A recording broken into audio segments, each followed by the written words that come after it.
औज़ु बिल्लाहि मिनश्शैतानिर रजीम बिस्मिल्लाहिर्रहमानिर रहीम। हम सूरह इब्राहीम की आयत 44 पर हैं। व अंज़िरिन नासा यौम यअतीहिमुल अज़ाबु, और ए नबी सल्लल्लाहु अलैहि वसल्लम खबरदार कर दीजिए लोगों को उस दिन से जब उन पर अजाब आएगा।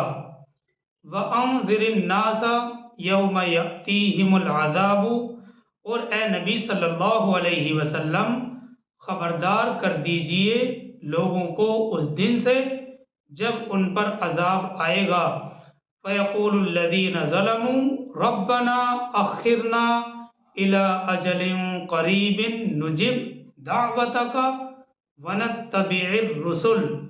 तो कहेंगे वो लोग जिन्होंने जुल्म की रविश इख्तियार की थी, ए हमारे परवरदिगार हमें मोहलत दे दे, बस थोड़ी सी मुद्दत तक हम तेरी दावत कबूल करेंगे और रसूल की पैरवी करेंगे।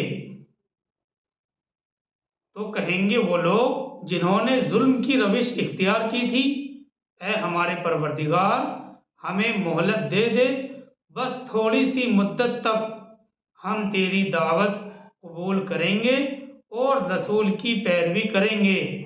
देखिए, इब्ने कसीर ने इस आयत के तहत ये नकल किया है कि जालिम और नाइंसाफ लोग अल्लाह का अजाब देखकर तमन्नाएं करेंगे, आरजुएं करेंगे, दुआएं मांगेंगे कि हमें ज़रा सी मोहलत मिल जाए कि हम हुक्म बरदारी करेंगे और पैगंबर की भी इताअत करेंगे।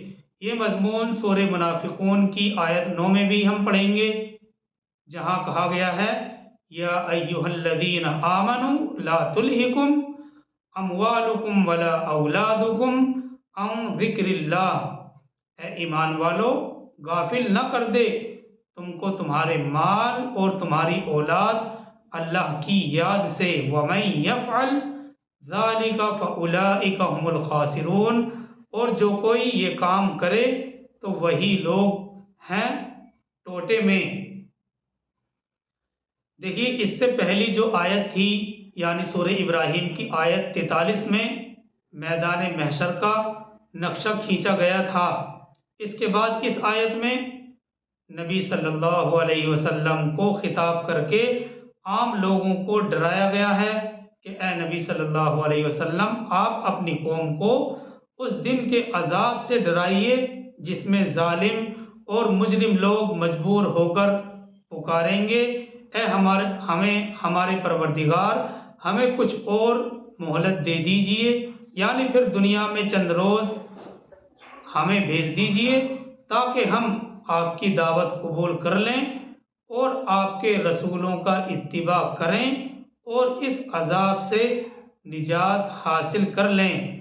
अब देखिए, ये तो उनका मुतालबा था, यानी मुजरिम लोग जो नाइंसाफ़ी करने वाले लोग थे या कुफ्र करने वाले लोग थे।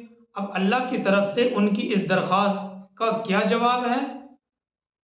क्या जवाब होगा कि अब तो तुम ये कह रहे हो, क्या तुमने इससे पहले ये कस्में नहीं खाई थी कि हमारी दौलत और शौकत को ज़वाल नहीं होगा, हम दुनिया में यूं ही ऐशो इशरत में रहेंगे और दोबारा ज़िंदगी और आलम आखिरत का तुमने इनकार किया था। इस आयत के अगले हिस्से में उनकी इसी बात का जवाब दिया गया है। अवलम तकूनु अक़समतुम मिन क़ब्लु मा लकुम मिन ज़वाल। जवाब में कहा जाएगा, क्या तुम वही लोग नहीं हो जो पहले कस्में खाया करते थे कि तुम्हारे लिए कोई ज़वाल नहीं है। मतलब यह है कि हमारा इक़्तिदार, हमारी ये शान व शौकत, हमारी ये हुकूमत, हमारी ये जागीरें, ये सब कुछ हमारी सोची समझी मंसूबा बंदी का नतीजा है। उन्हें कहाँ से ज़वाल होगा? ये नीमतें, ये इक़्तिदार, ये शान व शौकत हमेशा हमेश हमारा रहेगा। आगे चलते हैं आयत 45 की तरफ। वसकंतुम फ़ी मसाकिनिल्लज़ीना ज़लमू अंफुसहुम। इस जवाब को और आगे बढ़ाते हुए अल्लाह सुब्हानहु व तआला फरमाते हैं वसकंतुम फी मसाकिनिल्लज़ीना ज़लमू अंफुसहुम। ये आयत 45 है। और तुम लोग आबाद थे उन्हीं लोगों के मस्कनों में जिन्होंने अपनी जानों पर जुल्म किया था। वसकंतुम फी मसाकिनिल्लज़ीना ज़लमू अंफुसहुम। और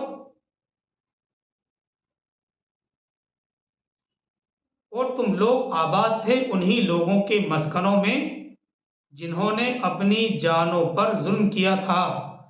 मतलब ये है कि तुम्हारे आसपास के इलाकों में, तुम्हारे इर्द गिर्द, तुम्हारे आसपास की जगहों में वो कौमें आबाद थीं जो माजी में गुजरे हुए ज़माने में अल्लाह के अजाब का निशाना बनी थीं।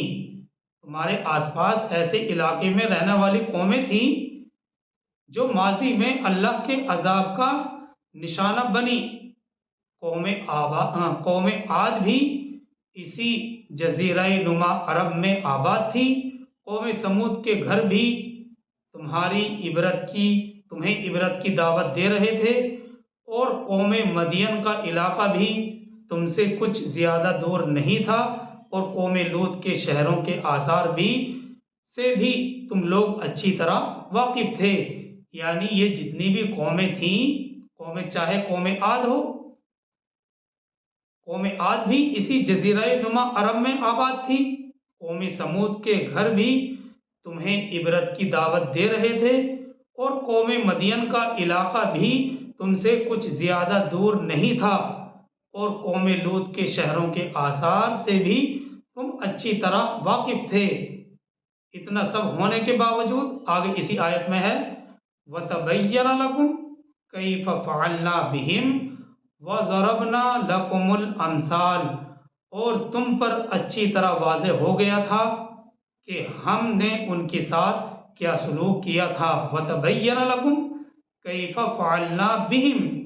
और तुम पर अच्छी तरह से वाज़े हो गया था कि हमने उनके साथ क्या सलूक किया था। और हमने तुम्हारे लिए मिसालें भी बयान कर दी थी। यानी इन कौमों के हालात पूरी तरह खोल कर तुम लोगों के सामने बयान कर दिए थे। ये असल में क्या है, ये तज़कीर बि अय्यामिल्लाह की तफसीलात की तरफ इशारा है जो कुरान में इससे पहले भी हम जगह जगह पढ़ चुके हैं। और इस सिलसिले में ये जहन में रहना चाहिए कि हुजूर सल्लल्लाहु अलैहि वसल्लम को मुखातब करके इस सूरह इब्राहीम के शुरू में, ख़ास तौर पर इस सूरह इब्राहीम के आगाज़ में खुसूसी तौर पर फरमाया गया था वज़क्किरहुम बिअय्यामिल्लाह, कि आप अल्लाह के दिनों यानी गुज़िश्ता कौमों के अजाब के वाक़यात के हवाले से इन लोगों को ख़बरदार कर दीजिए। वज़क्किरहुम बिअय्यामिल्लाह यानी आप सल्लल्लाहु अलैहि वसल्लम अल्लाह के दिनों यानी गुज़िश्ता कौमों के अजाब के वाक़यात के हवाले से इन लोगों को ख़बरदार कर दीजिए। इससे मालूम हुआ, इससे पता चलता है कि पिछले कौमों के अजाब के वाक़यात हमारे लिए एक सबक हैं, हमारे लिए बहुत बड़ी इबरत का सामान है। और हम सब के लिए इसमें एक बहुत बड़ा सबक है। इससे यही मालूम हुआ कि पिछली कौमों के अजाब के वाक़यात हमारे लिए एक सबक हैं और हमारे लिए बहुत बड़ी इबरत का सामान है। इस आयत 45 में यही बात बयान की गई है। सूरह इब्राहीम की इस आयत 45 में यही बात बयान की गई है। एक बार फिर से तर्जमा देख लेते हैं ताकि मतलब पूरी तरह से वाज़े हो जाए। अल्लाह ताला फरमाते हैं और तुम आबाद थे इन्हीं लोगों के मस्कनों में जिन्होंने अपनी जानों पर जुल्म किया था। और तुम पर अच्छी तरह वाज़े हो गया था कि हमने उनके साथ क्या सलूक किया था। और हमने तुम्हारे लिए मिसालें भी बयान कर दी थी, यानी हुज्जत इत्माम कर दी थी, पूरी कर दी थी। अब तुम्हारे पास कोई बहाना या कोई हुज्जत बाकी नहीं है। तो इन लोगों के मस्करों के पास तुम आबाद थे, जिन्होंने अपनी जानों पर जुल्म किया था और तुम पर हक अच्छी तरह वाज़ेह हो गया था और ये भी मालूम हो गया था कि हमने उनके साथ क्या सलूक किया, और इस सिलसिले में हमने तुम्हारे सामने मिसालें भी बयान कर दी थी। आगे चलते हैं इस सूरह इब्राहिम की आयत 46 की तरफ। वक़द मकरू मकरहुम, ये आयत 46 है। और वक़द मकरू मकरहुम, और उन्होंने अपनी सी चालें चली। वक़द मकरू मकरहुम, और उन्होंने अपनी सी चालें चली। इसका मतलब ये भी बयान किया गया है कि ए कुरैश मक्का, जिस तरह आज तुम हमारे नबी सल्लल्लाहु अलैहि वसल्लम के खिलाफ अपनी चालें चल रहे हो, इसी तरह तुमसे पहले वाले लोगों ने भी कुछ कमी नहीं की थी। जहाँ तक उनका बस चला था, उन्होंने अपनी अपनी चालें चली थी। कौम नूह, कौम हूद, कौम सालेह और कौम लूत के सरदारों ने अपने अपने रसूलों के खिलाफ जो कुछ किया, जो कुछ कहा, उसकी तफसीलात कुरान में जगह जगह बयान कर दी गई हैं।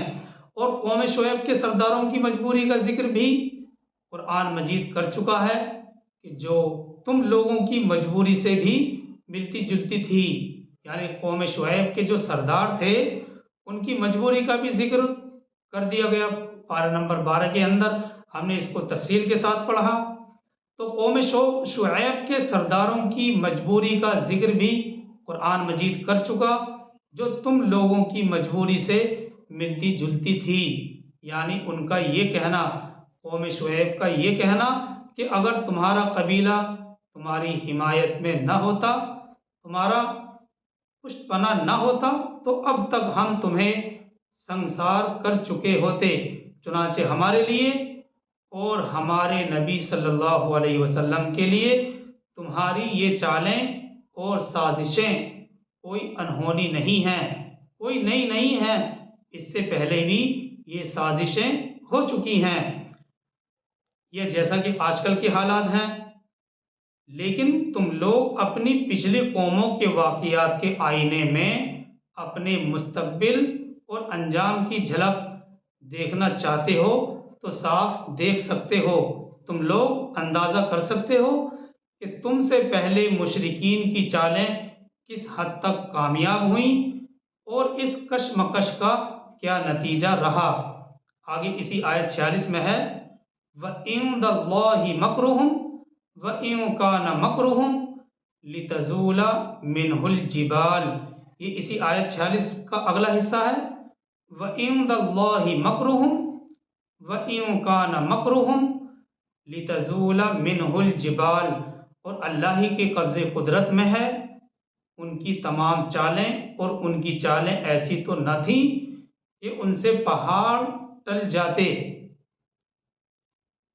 और अल्लाह ही के कब्ज़े कुदरत में है उनकी तमाम चालें, और उनकी चालें ऐसी तो नहीं थी कि उनसे पहाड़ टल जाते। यानी अल्लाह सुब्हानहू व तआला उनकी तमाम चालों का, उनके तमाम मंसूबों का इहाता किए हुए थे, और ये मुमकिन ही नहीं था कि अल्लाह की मर्ज़ी और मशीयत के खिलाफ उनका कोई मंसूबा कामयाब हो जाता। बहरहाल उनकी चालें और मंसूबा बंदियाँ अल्लाह के मुकाबले में ऐसी नहीं थी कि उनकी वजह से पहाड़ भी अपनी जगह से टल जाए और पहाड़ भी अपनी जगह से जगह बदलने पर मजबूर हो जाए। आगे चलते हैं आयत 47 की तरफ। फला तहसबन्नल्लाह मुखलिफा वादिही रुसुला, ये आयत 47 है। फला तहसबन्नल्लाह मुखलिफा वादिही रुसुला, तो आप ये ना समझें कि अल्लाह अपने वादे के खिलाफ करेगा जो उसने अपने रसूलों से किया। फला तहसबन्नल्लाह मुखलिफा वादिही रुसुला, तो आप ये ना समझें कि अल्लाह अपने वादे के खिलाफ करेगा जो उसने अपने रसूलों से किया था। इन्नल्लाह अज़ीज़ुन ज़ुन्तिक़ाम, यकीनन अल्लाह ज़बरदस्त है, इंतकाम लेने वाला। आगे चलते हैं आयत 48 की तरफ। यौम तुबद्दलुल अर्ज़ु गैरल अर्ज़ि वस्समावातु, जिस दिन ज़मीन बदल दी जाएगी इस ज़मीन के सिवा, और आसमानों को भी बदल दिया जाएगा। देखिए इस आयत पर थोड़ा गौर करते हैं। ये आयत 48 है सूरह इब्राहिम की। यौम तुबद्दलुल अर्ज़ु गैरल अर्ज़ि वस्समावातु, जिस दिन ज़मीन बदल दी जाएगी इस ज़मीन के सिवा, और आसमानों को भी बदल दिया जाएगा। ये रोज़े महशर की तरफ इशारा है। इस सिलसिले में इससे पहले भी कई बार मैदान महशर के बारे में जिक्र आया। देखिए कुरान करीम की फराहम की हुई तफसीलात के मुताबिक, यानी जो तफसीलात कुरान मजीद ने हमें इस सिलसिले में दी हैं, कुरान मजीद की फराहम की हुई तफसीलात के मुताबिक ऐसा लगता है, ऐसा महसूस होता है जैसे महशर के मैदान इसी ज़मीन को बनाया जाए और उसके लिए ज़मीन की शक्ल में मुनासिब तब्दीली की जाए, जैसा कि इस आयत में कहा गया है। सूरह फज्र में इस तब्दीली की एक सूरत ये भी बयान की गई है। सूरह फज्र पारा नंबर 30 में हम पढ़ेंगे, इज़ा दुक्कतिल अर्ज़ु दक्कम दक्का, जब ज़मीन को कूट कूट कर हमवार कर दिया जाएगा। और इसी तरह से सूरह इंशिकाक में है, व इज़ल अर्ज़ु मुद्दत, और जब ज़मीन को खींचा जाएगा। इस तरह की कुरानी तफसीलात को जमा करके अगर हम गौर करते हैं, गौर फिक्र से काम लेते हैं, तो ये सूरत हाल महसूस होती है कि ज़मीन के तमाम नशीब व फराज को ख़त्म करके उसे बिल्कुल हमवार भी किया जाए और वसी भी, इस तरह उसे एक बहुत बड़े मैदान की शक्ल दे दी जाए। लेकिन सही सूरत हाल अल्लाह ही जानते हैं। ये तो कुरान करीम की फराहम की हुई तफसीलात के मुताबिक, क्योंकि कुरान मजीद की आयतों में इस तरह के इशारे पाए जाते हैं, जैसा कि खुद इस आयत 48 में ही इशारा पाया जा रहा है। तो ऐसा महसूस होता है कि मैदान महशर इसी ज़मीन को बनाया जाए और उसके लिए ज़मीन की शक्ल में मुनासिब तब्दीली की जाए, जैसा कि इस आयत में कहा गया है। और सूरह फज्र और सूरह इंशिकाक का हवाला भी रखा गया। तो इस तरह की कुरानी तफसीलात को जमा करके अगर हम गौर फिक्र करते हैं, तो यही सूरत हाल महसूस होती है कि ज़मीन के तमाम नशीब व फराज को ख़त्म करके उसे बिल्कुल हमवार भी किया जाएगा और वसी भी। इस तरह उसे एक बहुत बड़े, इस ज़मीन को बहुत बड़े मैदान की शक्ल दे दी जाए।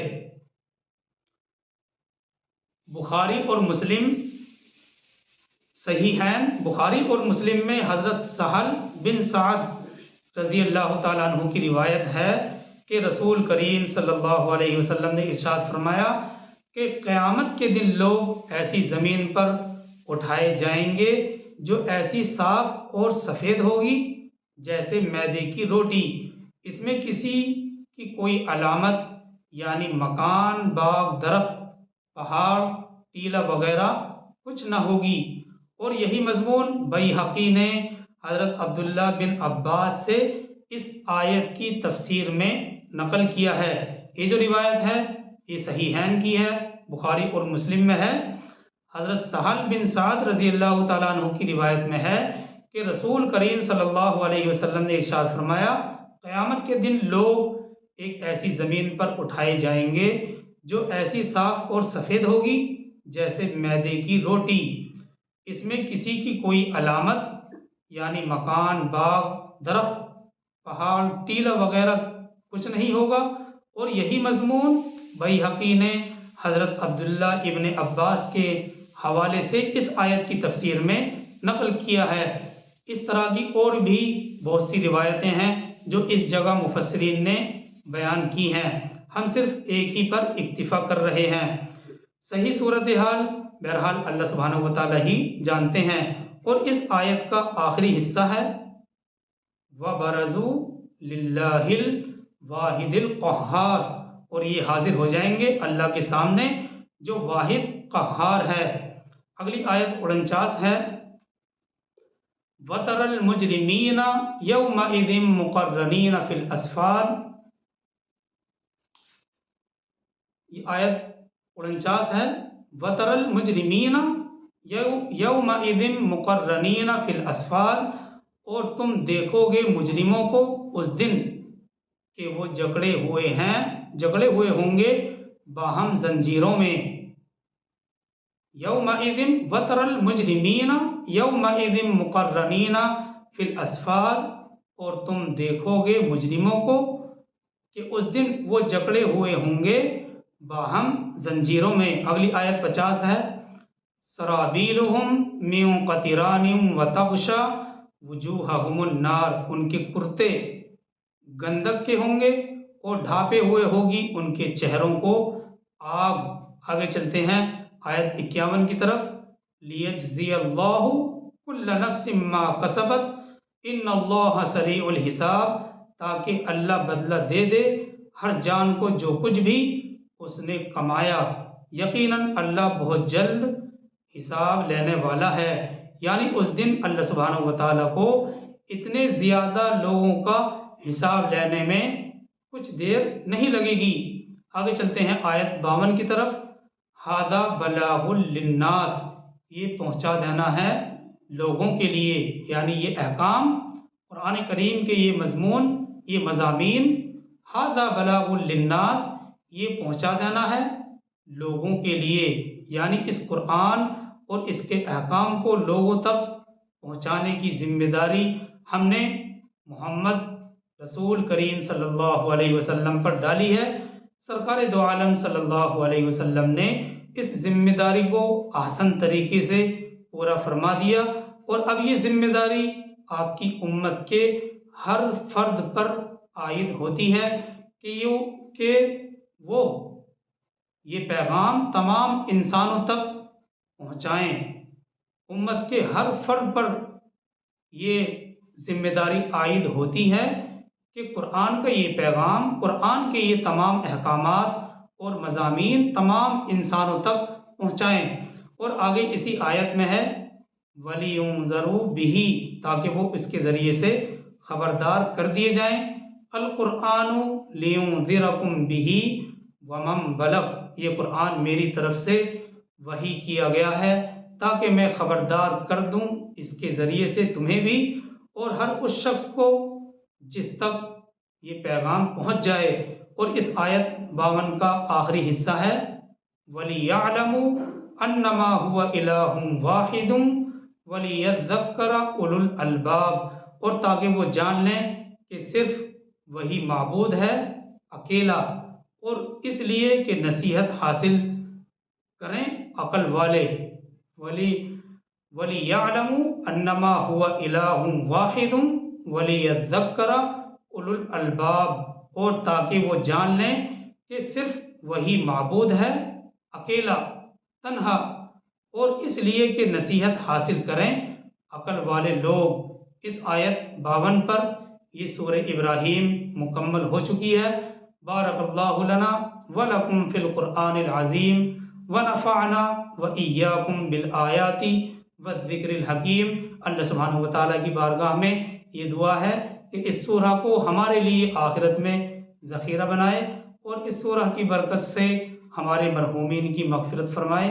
सुब्हानल्लाहि व बिहम्दिही सुब्हानकल्लाहुम्मा व बिहम्दिका व नशहदु अल्ला इलाहा इल्ला अंता व नस्तग़फ़िरुका व नतूबु इलैक। सुब्हान रब्बिका रब्बिल इज़्ज़ति अम्मा यसिफ़ून व सलामुन अलल मुरसलीन वल्हम्दुलिल्लाहि रब्बिल आलमीन।